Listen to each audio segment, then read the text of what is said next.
Здравейте, аз съм The Gamer 351 и днес ще играем Hitman Codename 47, първата игра от известната поредица Hitman.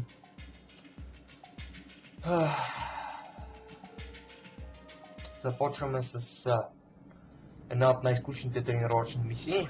Защо? Защото всъщност са се опитали да я свържат с историята на играта, което е най-жалкият опит. Въпреки това играта е с култов статус, поне за мен. И сега, както можете да видите, Hitman всъщност се казва 47. Това е главният герой в играта, това е гологлава човече, което управлявам в момента. И той е наемен убиец. Това всъщност означава Hitman в превод от английски. И целта на тази мисия е да се подготвим за бъдещето ни амплуа като вестител на смъртта, преминавайки през един куп тренировки, така да ги наречем. Човекът, който в момента плямпа и вие можете да видите субтитрите и да чуете едно гласче, това е лудият Чичко, който е експериментирал с 47 и в момента го насърчава да продължава в същия дух. Качваме се в асансьора и да, за това ниво има няколко части. Както видяхте, малко ловкост, акробатика и сега стигаме до по-интересната част, която е оръжията. Това са оръжията, които са достъпни. Пентагонски нож и така наречената Fiberwire, която това оръжие не мога да преведа конкретно какво означава, но мисля, че е струна от пиано, с която заглушавате по-тихо своите противници, защото ако използвате ножа, убивате много по-бързо, но издавате неприятни звуци. Ето виждате, малко по-дълъг е процеса на убиване с струната. С ножа е по-бързо, но издавате звук, който може да привлече стоите наблизо пазачи, те да дойдат, да ви разкрият и да ви застрелят. И сега вече преминаваме на дистанционните оръжия. Това са пистолети. Можете да действате на тези площадки. Де такъв късмет за всеки наемен убиец, бих казал аз.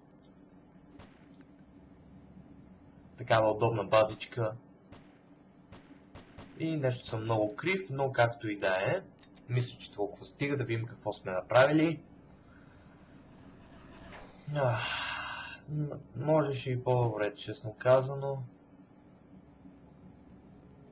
И сега да преминем към сериозните оръжия, така да се каже. Автоматче и узи. Така, тук трябва да застреляме появяващите се мишени, които представляват жалки картончета с нарисувани човечета върху тях и ние трябва да стреляме по червените. И сега ще видите.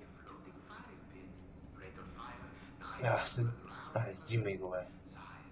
Не, да изчакаме да видим доктора какво ще каже. Така. Това доктор има баят дар слово в тая мисия, да не се отчудвате. Показва знанията си за различните оръжия. И сега да опитаме с узито. Сега, бам! Бам! Бам! Бум! Не съм особено точен, но аз не се опитвам, така че мисля, че ако оцеля с един куршум дадената мишена и това ще е добре. Така... Сега... Продължаваме през този асансьор до предпоследната част на тренировъчната мисия, в която ще тестваме някои по-сериозни играчки. Веднага ви казвам кои сте. Пушка двуцевка, АК-47, любимият на мнозина терористи и оръжие. Ето виждате ги тук, на този дървен съдък. И третото е един хубав снайпер, който ще демонстрирам в следващата мисия, която е първата сериозна мисия в играта и е най-лесната. Да вземем малко патрони. Така. И сега. Стрелба с двуцевка. Така. Добре. Да видим пак какво сме направили. Просто се опитам да губя повече време. Бих могъл да пробягам през тази мисия, но тъй като вие гледате, не играя просто ей така. Хубаво ще е все пак да демонстрирам какво можете да направите в тази мисия, защото аз пропускам някои неща, когато играя набързо. А сега демонстрирам всичко в тази мисия.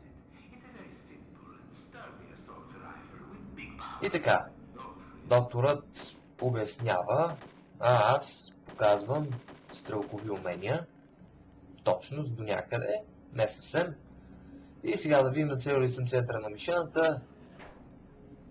По-вероятно не. И сега остана снайпера. Вижте какъв е красавец. Взимаме малко муниции и сега ще видите какво е то прецизност. Подявалите за малко. Подявалите пак за малко. Така е по-добре. Да, мисля, че толкова стига. Сега да видим.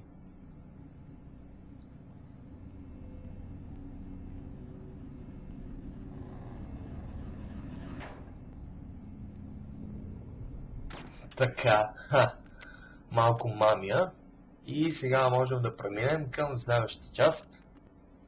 Настроил съм си контролите така, че да изпускам оръжието със сейф. Това също е вариант, който можете да направите, ако искате да се отървете от оръжието, с което сте убили своята мишена.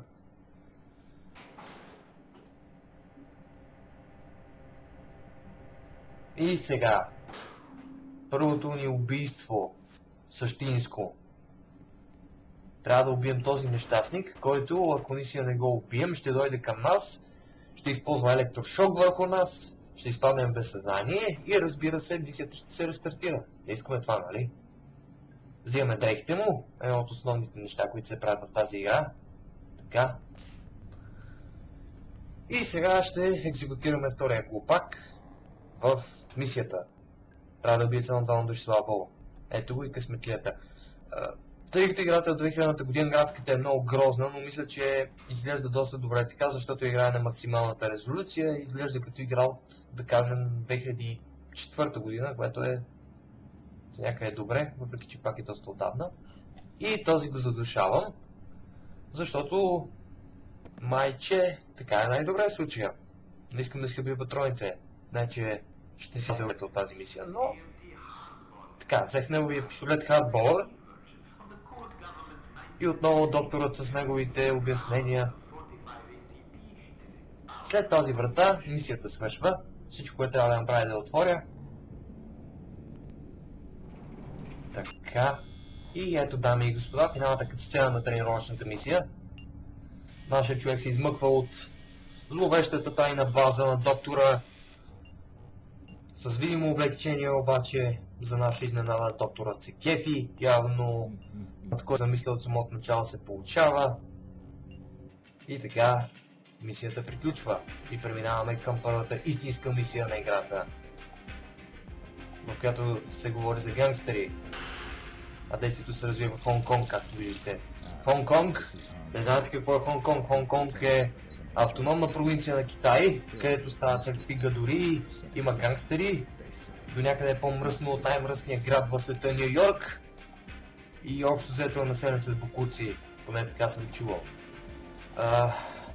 Този екран ви показва информацията, необходима за вашата мисия. Преди да започне самата мисия, първо ви се дава обща информация, както виждате.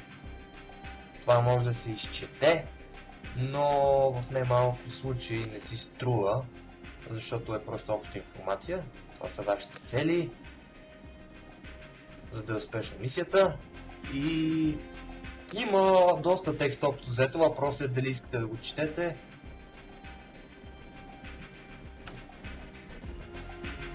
Така, и ето характеристики на целта ни.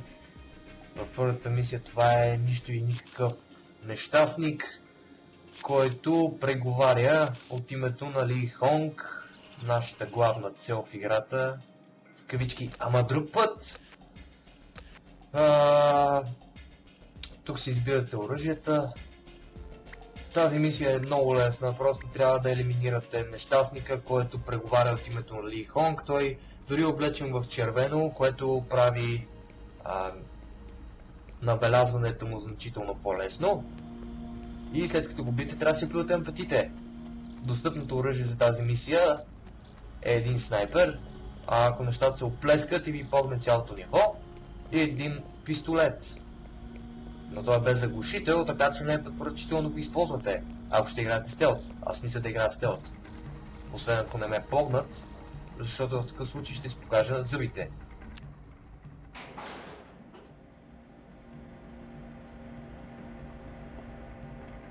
Така, качваме се до покрива, от който ще застреляме жертвеното агне, облечено в червено. И ще извадим по ефективен начин снайпера от нашия куфър, който явно вместо да носи бизнес документи и такива неща, предпочита да носи в себе си, да събира в себе си смъртоносни оръжия.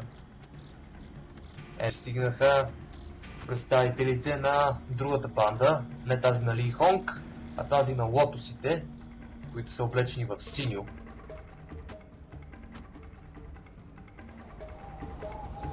И сега още взето е най-скучната част на мисията, защото те си дойдоха, сега трябва да изчакаме да се наместят под тази постройка от антично китайско време.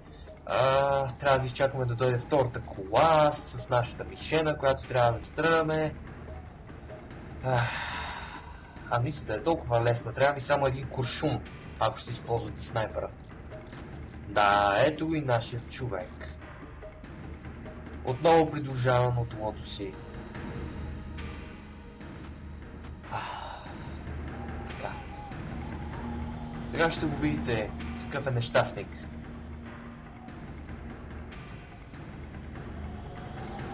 Така, ето виждате сега. Обърнах се специално за да го видите как се придвижва бавно нагоре по стълбите. Ето го, това е той. Застанал съм на такова място, че да мога да му набия един хубав хедшот и мисията да свърши по-бързо. Ето така. Сега това, което ще направя е да се изпусна оръжието. Многосил съм си контролите го правя с клавиша F. И ще използвам асансьор за да сляза, защото се появява ето тази гад хеликоптер пълен с гангстери, който ако ви намери, ви убива на място. Така че трябва да сте бързи. Единият начин е да приберете снайпера обратно в куфърчето, което е бързо, но за мен е по-бързо просто да оставя оръжието на местопрестъплението, по каквото ще да става. Ще ми се дължат малко пари, но това е всичко. Мислите пак ще бъде успешна. И сега бягам, никой не ми казва нищо, защото е първа мисия и е прекалено лесно. Та сега бягам към колата, благодаря ви, че гледахте този епизод. Мисията върви към края си. Ще се видим в следващия епизод, в следващата мисия или две, в зависимост от това колко ще запиша. Пак става въпрос за гангстери, разбира се. Благодаря ви, че гледахте. До следващия епизод.